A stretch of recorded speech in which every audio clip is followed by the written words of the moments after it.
A gente começa esse programa dominical falando sobre criatividade, porque o governo do estado do Maranhão ataca novamente. Depois de uma criativa campanha utilizando os 3 Homens-Aranha para falar sobre a terceira dose da vacinação, agora o perfil do Instagram está falando sobre o multiverso do São João, utilizando aí uma imagem do Doutor Estranho para celebrar a festa junina.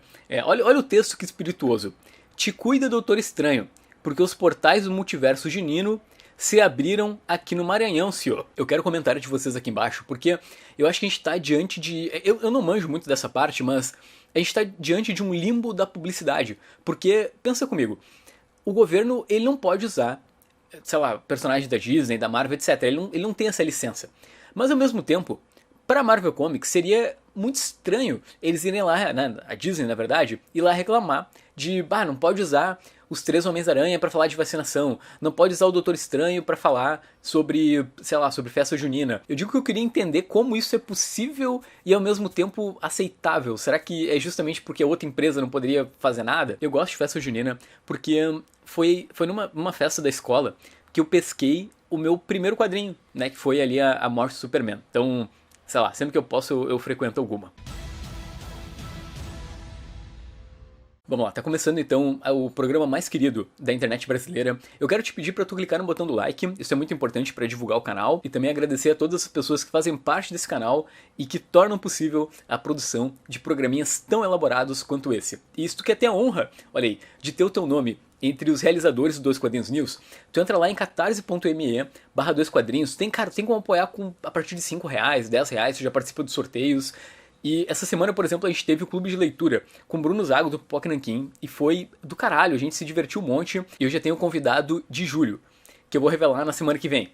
E vocês vão ficar apavorados, porque, cara, vai ser incrível. Grant Morrison sugere que Hal Jordan poderia ser pansexual. Pá! Então essa foi a notícia que explodiu entre a semana passada e essa semana, né? Porque primeiro o Morrison escreveu na Substack, né, que é uma... Ele tem uma newsletter paga, e algumas edições dessa newsletter são de graça, né? Então ele foi lá e falou que no run dele, no Lanterna Verde, né, que saiu recentemente ali pela Panini, ele procurou sugerir a pansexualidade do Hal Jordan, né? Essa notícia, na verdade, é de 3 semanas atrás, então...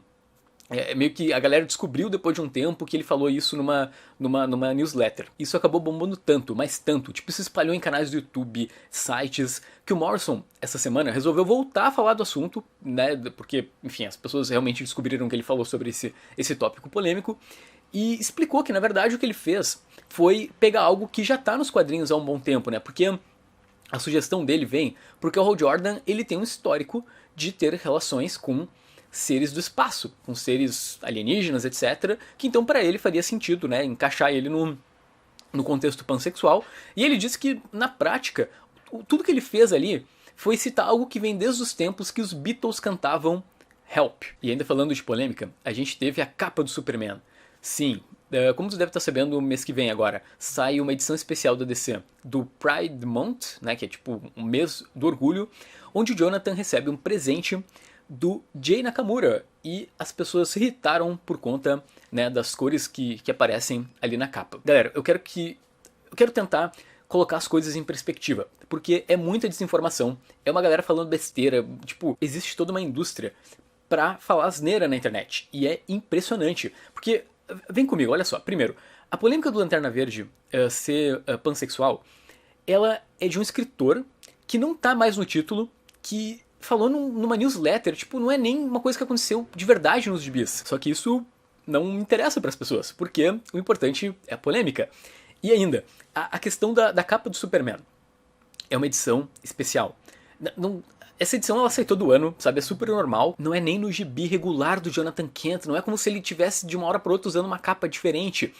E, vamos lá, cara, é um nível de hipocrisia bizarro. Porque não existe fã do Superman triste, tá? Quem lê o quadrinho mesmo, quem realmente acompanha as mensais, sei lá, do que tá saindo lá fora, né? Agora começou a sair no Brasil pela Panini essa nova fase, tá feliz. Por mais que o Clark Kent não seja o titular, né, do Super-Homem da Terra, o que tá acontecendo com ele nas revistas é simplesmente demais. As notas lá fora são altíssimas, né? A DC colocou um cara chamado Ricardo Frederici para desenhar, né? E o Philip Kennedy Johnson escrevendo, e eles estão fazendo uma Master Saga onde o Clark ele tá no War World, né, que é o mundo lá do o planeta do Mongul, e é uma parada que, olha o desenho disso, cara, é sacanagem, é uma parada que lembra Conan, assim, é muito bonito. O lance de ter o Jonathan Kent não muda nada, sabe? É tipo, beleza, tem um outro Superman aqui, tu pode escolher o que tu quer ler, mas os dois estão com um cuidado muito especial pela editora.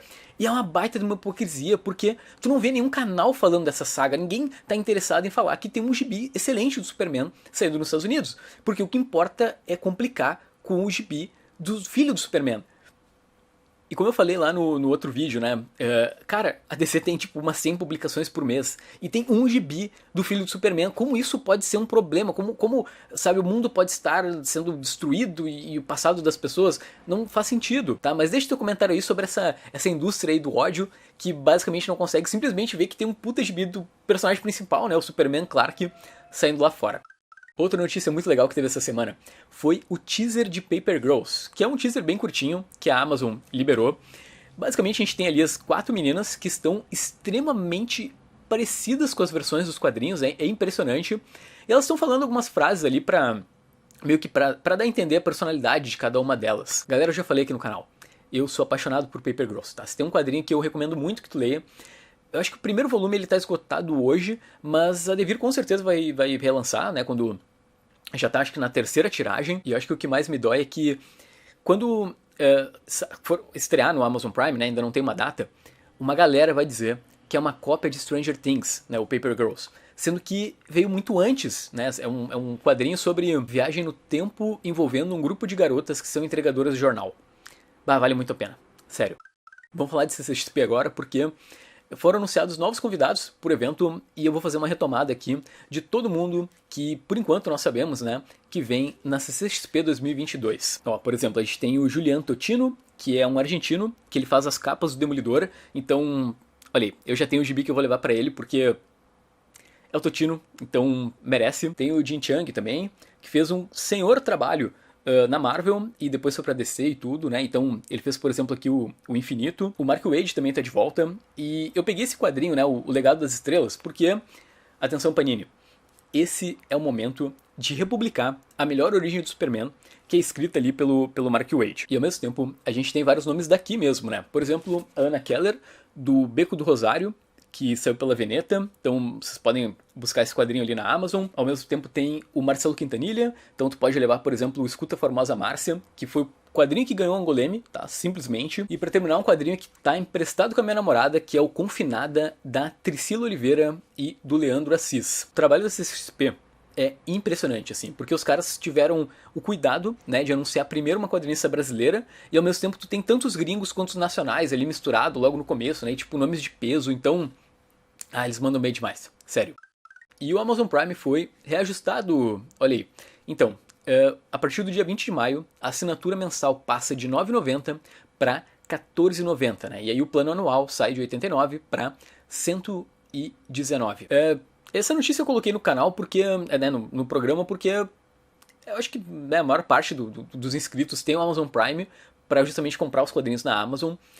E, galera, na verdade eu não fiquei surpreso com o aumento. Eu fiquei surpreso como não tinha aumentado até então. A gente teve vários aumentos na gasolina e tudo mais, então a questão do transporte ficou mais cara, né? E aí, claro, eu tô falando da parte do frete grátis na Amazon, que o Amazon Prime te dá. Mas, na verdade, a gente tem também o serviço de streaming, né, pra ver The Boys e tudo mais. Sinceramente, eu acho que ainda o serviço vale muito a pena. Assim, eu não gosto muito de falar isso, porque parece que, como eu sou parceiro da Amazon, parece que, beleza, o cara tá fazendo propaganda. Mas o serviço Prime é bizarro, assim, de incrível, porque ele te dá a liberdade de tu poder, sei lá, comprar um quadrinho de 20 pila e de repente ele chega com frete grátis na tua casa. É surreal, assim, como o serviço funciona. Eu acho muito libertador, assim, eu não sou obrigado a, sei lá, fazer uma compra grande, alguma coisa assim. Então acaba valendo a pena. Então eu acho bem justo, assim, eu acho que, pô, pra ter frete grátis num país como o Brasil, que é, tipo, gigante, 15 por mês eu acho que ainda vale bastante a pena. E assim, façam como eu, tá? Eu já assinei o plano anual, então eu vou pagar 89 até, tipo, o ano que vem, e aí fica melhor. Tá, vamos pra uma notícia pra quem é fã colecionador hardcore. Provavelmente tu já ouviu falar do Márcio Escoteiro, né? Que ele é simplesmente o maior colecionador de Batman do Brasil, talvez o maior, até um dos maiores do planeta Terra, né? Foi um cara que, por exemplo, colaborou para a exposição do Batman, né? Ele acabou nos deixando ali a partir de 2020, e agora o acervo desse colecionador, ele tá em leilão, tá? Eu vou deixar o link do leilão aqui embaixo, e galera, é bizarro, tá? Assim, eu vou ser honesto, né? Eu entrei ali no grupo e dei uma olhada, muita coisa não é pra mim, porque os valores são, né? Porque, cara, são itens assim de uma raridade, tipo A Piada Mortal, autografada pelo Brian Boland. Tem quadrinho autografado, tem tipo uma arte autografada pelo Bob Kane. Deixa eu destacar o item que eu gostaria, tá? Mas o valor não tá compatível com as minhas possibilidades. Mas, cara, tem uma capa do Dias Frios do Tom King, né? Que é o desenhado pelo Lee Wicks. Nossa, cara, que capa fantástica. Vamos terminar esse programa com algumas notícias meio pra baixo, mas que eu acho que elas são bem importantes de serem comentadas. Primeiro que mês passado, né, no fim do mês passado, completou-se 45 anos do desaparecimento de Hector Oesterheld, que é simplesmente o maior quadrinista, né, o maior roteirista da história dos quadrinhos argentinos. Vocês devem conhecer essa história, né? Eu acho que é uma das... Cara, é uma das mais tristes, assim, de toda a gibisfera.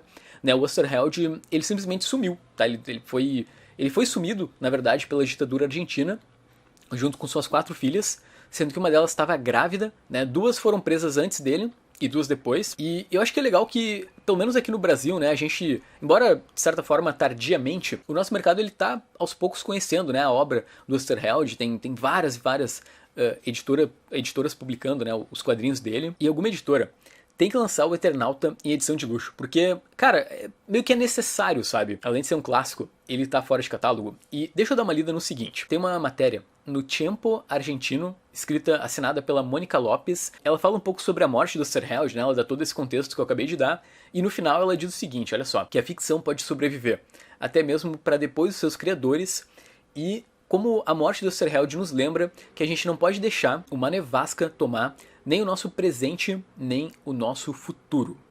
E eu acho que a última notícia todo mundo já sabe, né? A gente perdeu, né, essa semana, Jorge Pérez. Ele faleceu aos 67 anos, vítima de um câncer no pâncreas, e foi um caso que gerou uma comoção muito grande, porque o Pérez chegou a anunciar, né, há algum tempo, justamente que ele estava em fase terminal, né? Não tinha muito o que fazer. O que eu fico feliz é que ele recebeu várias homenagens ainda em vida, né?